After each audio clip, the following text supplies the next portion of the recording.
ano nga ba yung mga techniques, 'di ba? Syempre para makapag-exercise kahit na sobrang grabe yung init. Akala ko para i-date ang sarili. Okay. Pwede rin. Aba, makakausap po natin ang ating strength and conditioning coach na si Hercules Herc Calianta. Si Herc po ay faculty rin po ng UP College of Human Kinetics. Welcome po sir sa Afternoon Delight. Lord po at si Denise. Thank you for having me here. And I was listening to you and it was very appropriate what you have been sharing in terms of information. Thank you, sir. Thank you. We'd also like to know, sir, what is the best time para nga po ba mag-exercise? Dahil, syempre, napakatindi na ho ng init ngayon. Ito pong mga araw na ito, magandang mag-exercise kayo sa bandang umaga o sa bandang gabi sapagkat napaka-init po. No? In fact, pagka nag-exercise kayo in an air-conditioned room, maaaring hindi nyo maramdaman yung effects, yung environmental effects. Pero paglabas nyo po, you'll have to contend with environment again. No? So kung sasakay kayo ng jeep o sasakay kayo ng kotse, maglalakad kayo, medyo mahirap pa. So minimize your exposure to the sun. If you're going to exercise indoors, see to it na maski na mainit pwede naman, pero may ample movement of air. Kailangan po, kung meron kayong fans, kung meron kayong ceiling fans or ventilators, magandang gamitin yon.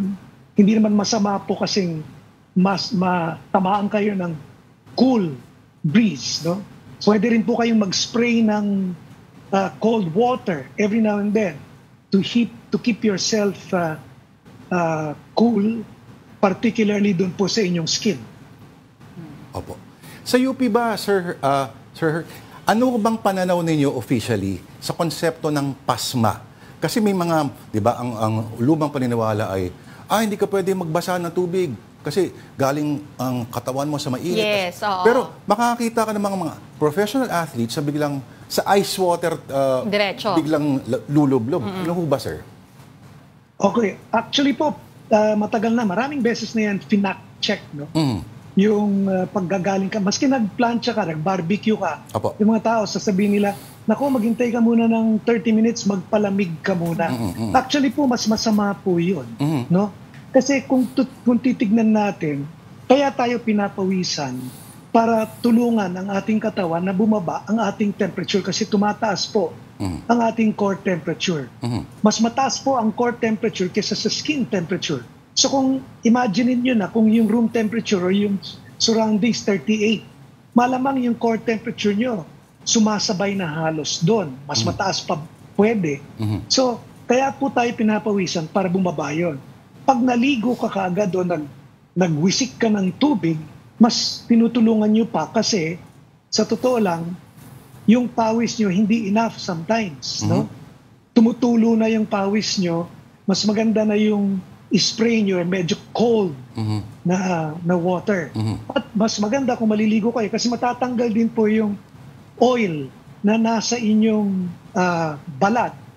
Kasi pagka po tayo pinapawisan, hindi lang naman tubig ang lumalabas, may mga iba pang lumalabas na mga substances, oil, and even your electrolytes sometimes. So, hindi po maganda na may coating sa ating skin kasi para kayong merong thin film ng sinuot, no? So mas mahirap pang lumamig. Importanteng lumamig tayo kaagad. I see. So, sir, ang contrast Wala in terms pong of... pasma. Apo, walang pasma. Okay, walang pasma. Okay. Tandaan mo yan. Kahit na, sir, yung sudden o extreme contrasts or changes in body temp, hindi po issue yun. Actually, hindi po issue yun. No? Para doon sa mga may hypertension, Opo. ang suggestion po namin, kasi kahit na anong biglaan, hindi rin maganda. Ang importante lang is, kaya kami po pag galing sa labas, mas maganda, unahin nyo ang paa na malagyan ng tubig, mabuhusan ng tubig, unless basang-basa na kayo ng pawis. Kung basang-basa kayo ng pawis, wala nang problema. Pero kung medyo tuyo ka, tapos magbabasa ka ng tubig, mas magandang mauna ang paa, paakyat para po hindi biglaan masyado para sa ulo yung paglamig. Pwede pong, alam natin yung brain freeze, alam natin yung pong feeling na yun, it's because of the sudden change of temperature. Pwedeng mangyari yun to a lower level, baka mahilo kayo ng konti dahil sa sudden change in temperature. But more often than not, it is safe po. I see. Coach Herc, kunyari, ikaw nandun na nga, nag-exercise ka na, and then sa sobrang init, meron ka ng heat cramps, heat exhaustion. Ano po ba yung mga must-do right away para maibsan yung naramdaman nyo? Unang-una po, pag heat stress pa lang, namumula kayo, at sinasabi nyo na verbally, mainit, mainit, that's heat stress, no? Ang susunod po doon, pwedeng heat cramps, parang nagka-cramps ka, pero pwedeng hindi rin dumating yung cramps. Pag kayo'y parang pagod at para kayong nauupos na kandila, feeling nyo ayaw nyo nang gumalaw, yan po ay heat exhaustion. Beware, because ang problema po, it can immediately turn towards heat stroke, which can be fatal. No po? So pag naramdaman nyo na po yung heat stress, siguraduhin nyo na nagagawa na kayo ng paraan para bumaba yung stress level ng heat.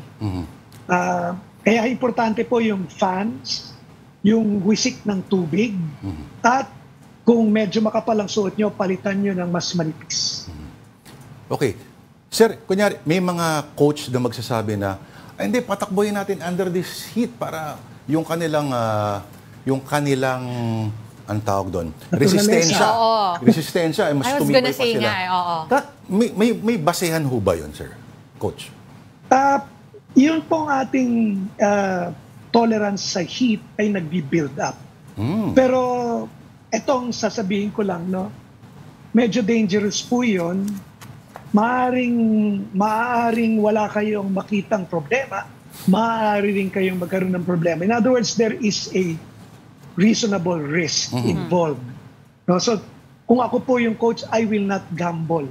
Especially because I might be gambling not only with the health, but with the life of my athlete. Pero Coach Herc, ito speaking from an athlete experience, kasi dati po tayong atleta. Meron kasing tinatawag na athlete mentality na kahit na feeling mo pagod ka na, ipupush mo pa din Diba? Where do you draw the line and how do you define that line, Coach? Kasi baka naman iniisip mo, hindi, kaya ko pa naman talaga, medyo mainit lang, isasagad ko pa. When do you tell yourself to stop talaga?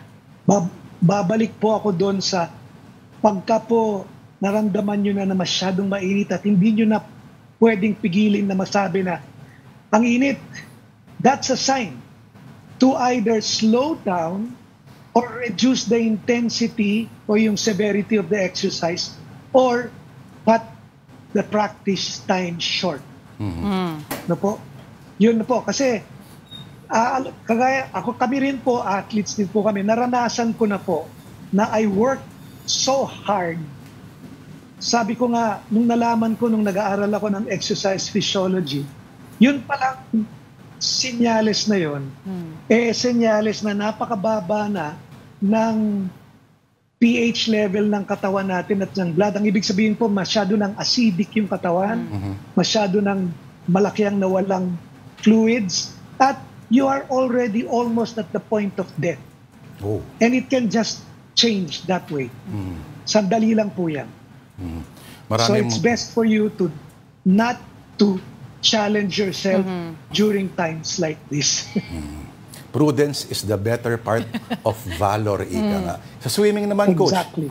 Sa swimming, may tamang temperatura, tama bang ng tubig, o yung tubig ba mismo yung magpapalamig sa katawan natin during these times of high temperatures? Mag-ingat lang po tayo sa nakabilad na swimming pools. Minsan kasi, lalo na pag yung swimming pool, merong area na hindi gumagalaw yung tubig, baka mainit masyado.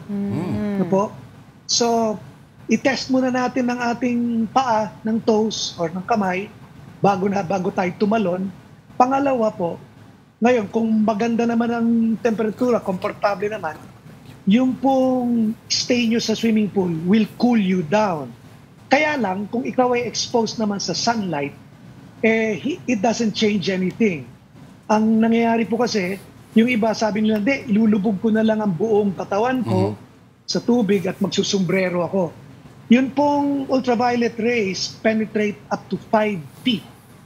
Kaya po kahit na nakalubog kayo, nasa sunburn pa rin kayo, pati yung paa nyo, kung ang depth lang ng pool 4 feet or 5 feet. So mag-ingat din po tayo sa overexposure sa sunlight. Malupit. Marami pa akong gustong itanong Oo kay nga Coach. Kaya lang, sige. Maraming salamat po sa ating strength and conditioning coach, Mr. Herc Calianta. Thank you, for your sir. time. Walang anuman po at salamat din po.